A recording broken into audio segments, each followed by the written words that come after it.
আসসালামু আলাইকুম রহমতুল্লাহ। আলহামদুলিল্লাহ রাব্বিল আলামিন ওয়াসসালাতু ওয়াসসালামু আলা সাইয়্যিদিল আমবিয়া'i ওয়াল মুরসালিন ওয়া আলা আলিহি ওয়া আসহাবিহি আজমাইন। প্রিয় দেশবাসী,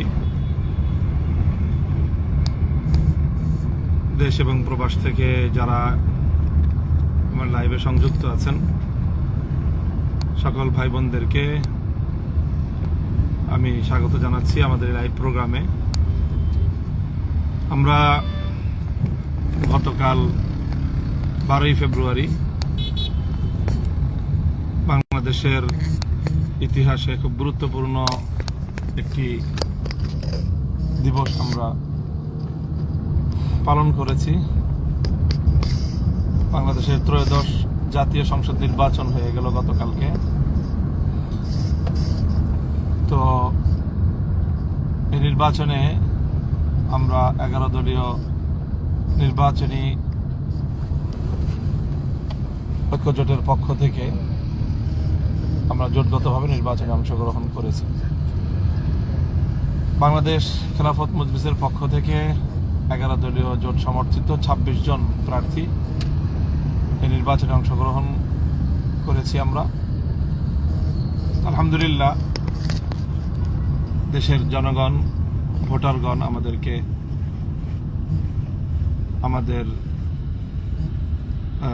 প্রত্যাশার মোতাবেক অনেকেই, প্রায় সকলকেই আমাদেরকে ব্যাপকভাবে গ্রহণ করেছেন এবং বিপুলভাবে আমাদেরকে সমর্থন ব্যক্ত করেছেন, ভোটাধিকার প্রয়োগ করেছেন। তার মধ্যে অন্যতম একটি আসন ছিল আমার ঢাকা 13 186 নম্বর আসন, যেটি এই আসনটি আপনাদের অনেকেরই, যারা দেশ, জাতি এবং ইসলামকে ভালোবাসেন, আপনাদের অনেকেরই একটা আগ্রহের বিষয়ে পরিণত হয়েছিল। সারাদিন আপনারা সকলে এটা নিয়ে খুব উদ্বেগ এবং উৎকণ্ঠার মধ্যে ছিলেন, এবং সকল উদ্বেগ উৎকণ্ঠার পর অনেক নাটকীয়তার শেষ পর্যন্ত রাত গভীরে আমাদেরকে এই আসনে পরাজিত ঘোষণা করা হয়। আমরা বর্তমান এই রাজনীতিতে এই নির্বাচনকে কেন্দ্র করে আমরা একটা নীতিগত অবস্থান গ্রহণ করেছি। সেটা হলো বাংলাদেশের যে চলে আসা রাজনৈতিক একটি নেতিবাচক ধারা, নির্বাচনে হারলে সকলেই নির্বাচনের ফলাফলকে প্রত্যাখ্যান করে। আমরা গতানুগতিক সেই পথে যেতে চাইনি। নির্বাচনে পরাজয়কে আমরা স্বাভাবিকভাবেই গ্রহণ করা, সম্পূর্ণ ইতিবাচক মানসিকতা নিয়েই আমরা নির্বাচনকে ফেস করেছি, এবং আমাদের প্রাথমিক প্রতিক্রিয়া এবং আমাদের পক্ষ থেকে সেই ধরনের বক্তব্য মিডিয়াতেও এসেছে।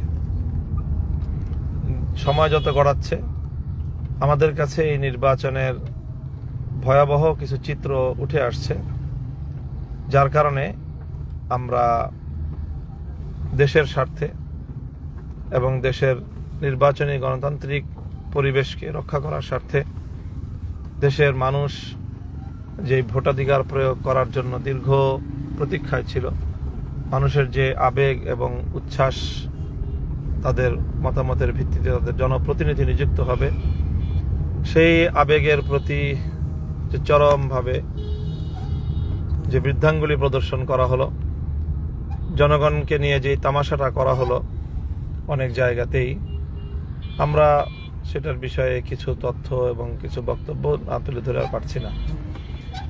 আপনারা সকলেই গণমাধ্যম সূত্রে ইতিমধ্যে জেনেছেন যে গত রাত্রেই আমি এই বিষয়টি নিয়ে, বিশেষ করে আমার ঢাকা 13 আসনের সুনির্দিষ্ট সমস্যাগুলোর অভিযোগ নিয়ে আমি নির্বাচন কমিশনে গিয়েছিলাম। রিটার্নিং কর্মকর্তার সাথে কথা বলেছি। রিটার্নিং কর্মকর্তা আমাকে নির্বাচন নির্বাচন কমিশনের সিনিয়র সচিবের সাথে কথা বলতে বলেন। আমি তার রেফারেন্সে নির্বাচন কমিশন সচিবের সাথে কথা বলি, কিন্তু নির্বাচন কমিশন সচিব এই ব্যাপারে তার কোনো এখতিয়ার নাই মর্মে ব্যক্ত করেন। কাজেই এখন সার কথা দাঁড়ায় যে দায় দায়িত্ব কেউই নিচ্ছে না, নির্বাচন কমিশনও নিচ্ছে না এবং রিটার্নিং কর্মকর্তাও নিচ্ছে না। তো প্রশ্ন হলো, তাহলে আমাদের জনগণের ভোটাধিকারের কি হবে? মানুষের ভোটাধিকার নিয়ে যে এত আন্দোলন, এত সংগ্রাম, এত লড়াই, এত যুদ্ধ, তো তার কি হলো, তার কি হবে? এই বিষয়গুলি আজ তীব্রভাবে প্রশ্ন হিসাবে দাঁড়িয়ে গিয়েছে। কাজেই এই বিষয়টি আমরা যতটা সহজেই এটাকে আমরা উপেক্ষা করতে চেয়েছিলাম, পরিস্থিতির বাস্তবতা আমাদেরকে সেভাবে উপেক্ষা করতে দিচ্ছে না।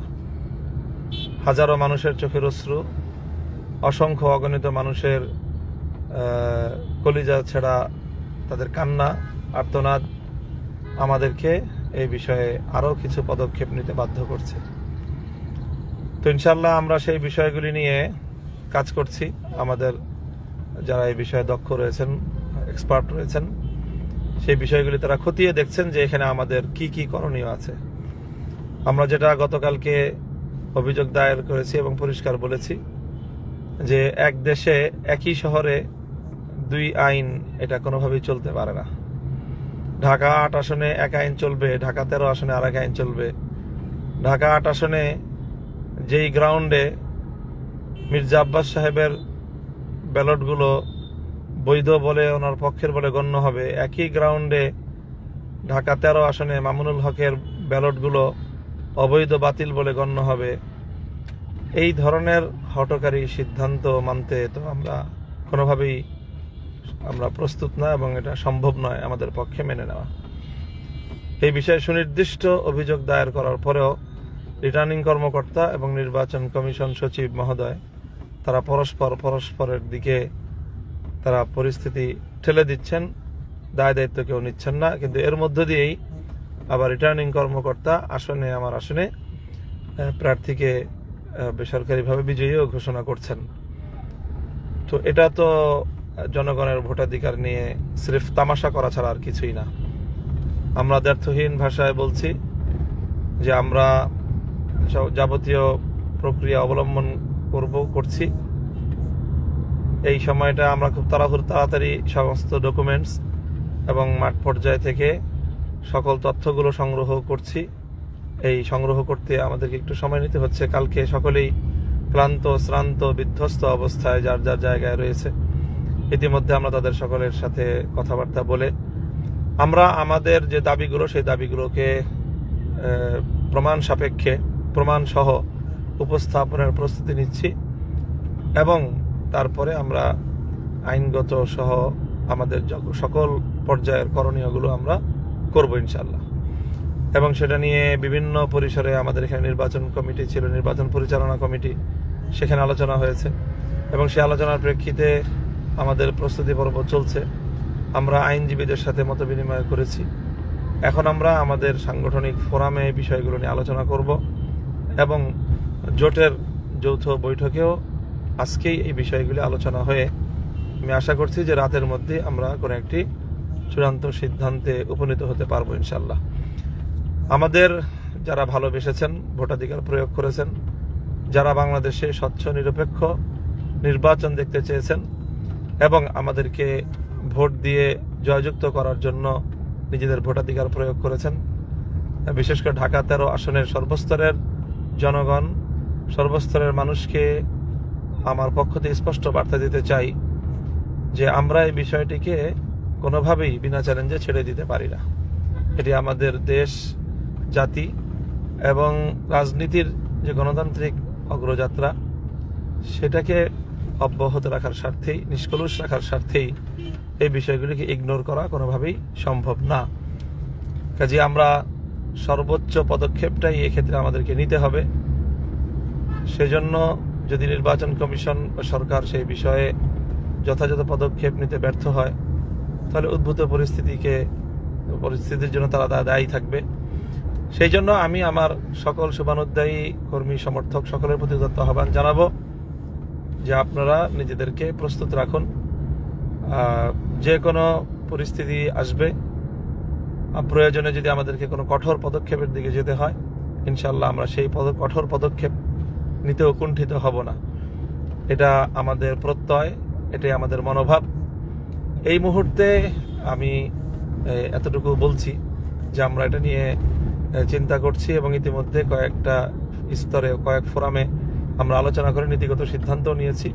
এখন অবশিষ্ট ফোরামগুলিতে আলোচনা করে সকলের মতামত এবং সকলের বক্তব্য নিয়েই আমরা চূড়ান্ত আমাদের কর্মসূচি অথবা চূড়ান্ত পদক্ষেপের দিকে আমরা অগ্রসর হব এবং সেটা ইনশাল্লাহ আজকালের মধ্যেই। তো আপনারা বিষয়গুলিকে নিজেদের আলোচনার মধ্যে রাখুন। যেই পয়েন্টগুলো আমি গতকালকেও বলেছি নির্বাচন কমিশনে গিয়ে মিডিয়ার সামনে, যে একটিতে হলো যে একই ধরনের ব্যালট আমাদের আসনে যেগুলো বাতিল বলে গণ্য হয়েছে ঢাকা ৮ আসনে, একই সেম ধরনের বিষয় সেখানে গ্রহণযোগ্য হয়েছে।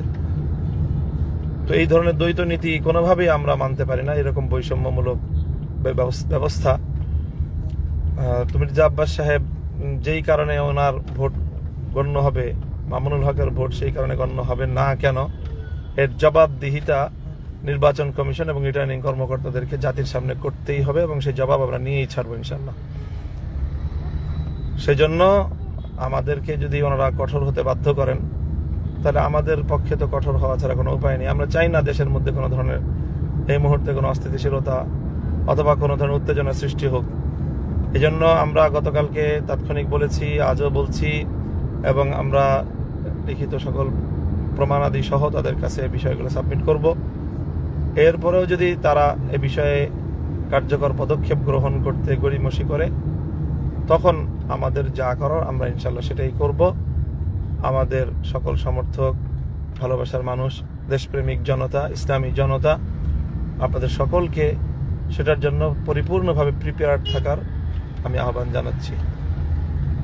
আজকে বক্তব্য পর্যন্ত। আমি আবার পরবর্তী যে আমাদের সিদ্ধান্তটা কি নিলাম, কি ধরনের কর্মসূচি বা কি ধরনের উদ্যোগের চিন্তা করব, সেটা আমি আপনাদের সকলকে জানিয়ে দিব ইনশাল্লাহ।